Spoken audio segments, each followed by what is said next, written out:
ಕೆಲವು ದಿನಗಳಿಂದ ತಾವೆಲ್ಲ ನೋಡ್ತಾ ಇದ್ದೀರಿ. ನಾವು ಕಳೆದ ಚುನಾವಣೆಯಲ್ಲಿ ನಮ್ಮ ಪಕ್ಷ ನಾವೆಲ್ಲ ಸೋತ ಮೇಲೆ, ಪಕ್ಷ ಸೋಲಿಲ್ಲ, ಪಕ್ಷದಲ್ಲಿ 19 ಜನ ಗೆದ್ದಿದ್ರು. ನಾವೆಲ್ಲ ಸೋತ ಮೇಲೆ ಕಾಂಗ್ರೆಸ್ ಪಕ್ಷಕ್ಕೆ ಅತಿಯಾದ ಹೆಚ್ಚಿನ ಶಾಸಕರನ್ನ ಈ ರಾಜ್ಯದ ಜನತೆ ಆಯ್ಕೆ ಮಾಡಿ ಕಳಿಸಿದ್ರು.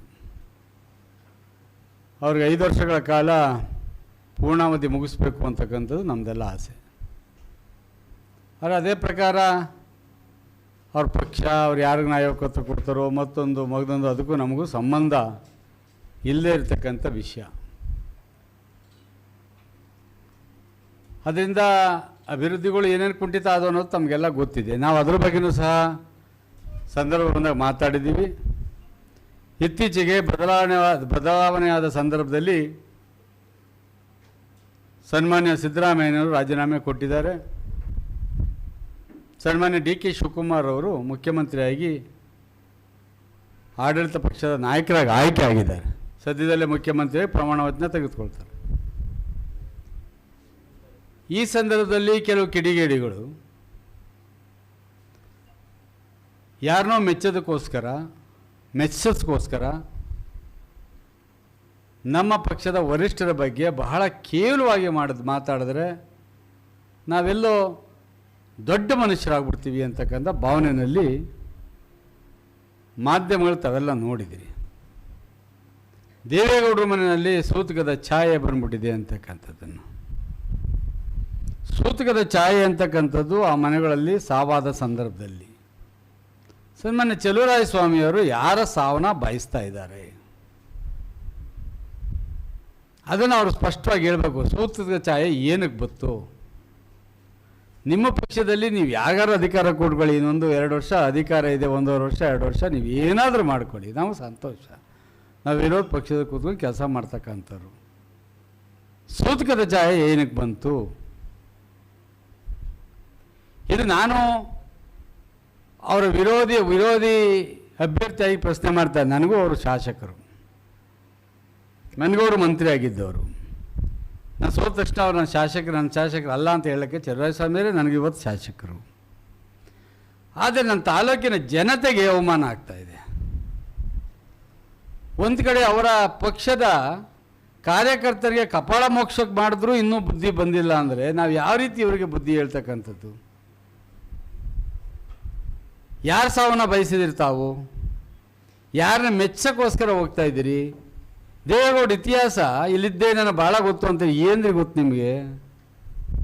ಎಸ್.ಎಂ. ಕೃಷ್ಣರವರು ಒಂದು ಕಾಲದಲ್ಲಿ ಮುಗಿದೇ ಹೋದರು ರಾಜಕೀಯವಾಗಿ ಅಂತಕ್ಕಂಥ ಸಂದರ್ಭದಲ್ಲಿ ಜೀವ ಕೊಟ್ಟವ್ರು ಯಾರು? ಅವ್ರನ್ನ ಕರ್ಕೊಂಬಂದು ರಾಜ್ಯಸಭಾ ಮೆಂಬರ್ ಮಾಡಿ ತದನಂತರ ಅವರು ಮುಖ್ಯಮಂತ್ರಿ ಆಗೋವರೆಗೂ ಸಹಕಾರ ಕೊಟ್ಟವ್ರು ಯಾರು?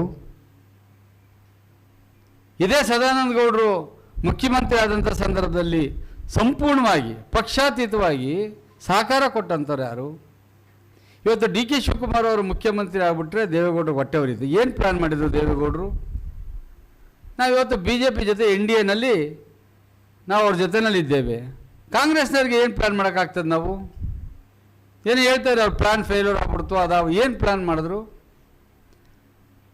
ನಮಗೆ ಕಾಂಗ್ರೆಸ್ ಪಕ್ಷದಿಂದ ಯಾರೇ ಮುಖ್ಯಮಂತ್ರಿ ಆದರೂ ಸಹ ನಮ್ಮ ವಿರೋಧಿನೇ. ನಮ್ಮ ಪಕ್ಷಕ್ಕೆ ನಾವು ವಿರೋಧ ಪಕ್ಷಕ್ಕೆ ವಿರೋಧ ಮಾಡ್ತಾ ಇರ್ತೀವಿ. ಅವ್ರು ಮಾಡ್ತಕ್ಕಂಥ ಒಳ್ಳೆಯ ಕೆಲಸಗಳನ್ನ ಹೊಗಳ್ತೀವಿ, ಮಾಡ್ತಕ್ಕಂಥ ಕೆಟ್ಟ ಕೆಲಸಗಳನ್ನ ತಗೊಳ್ತೀವಿ.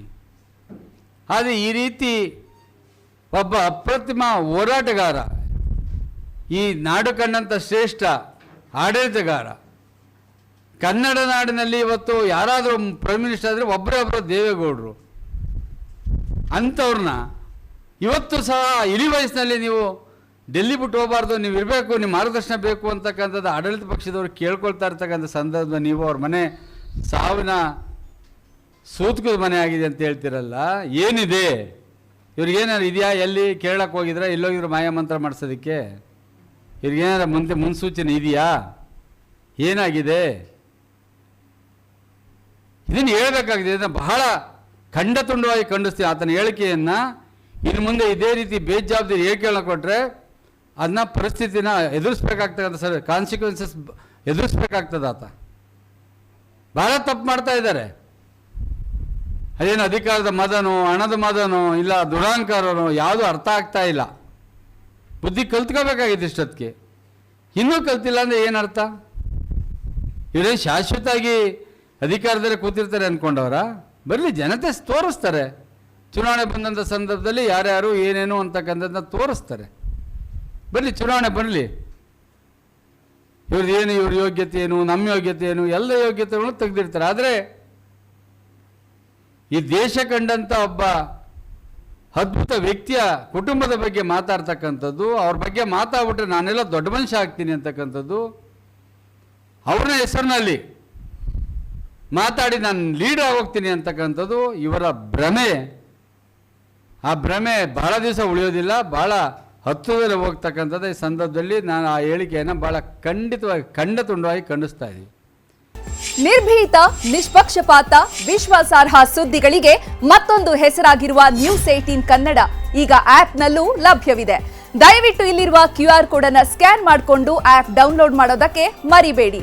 ನಿಮ್ಮ ಬೆಂಬಲ ಹೀಗೆ ಸದಾ ನಮ್ಮೊಂದಿಗಿರಲಿ. ಧನ್ಯವಾದ.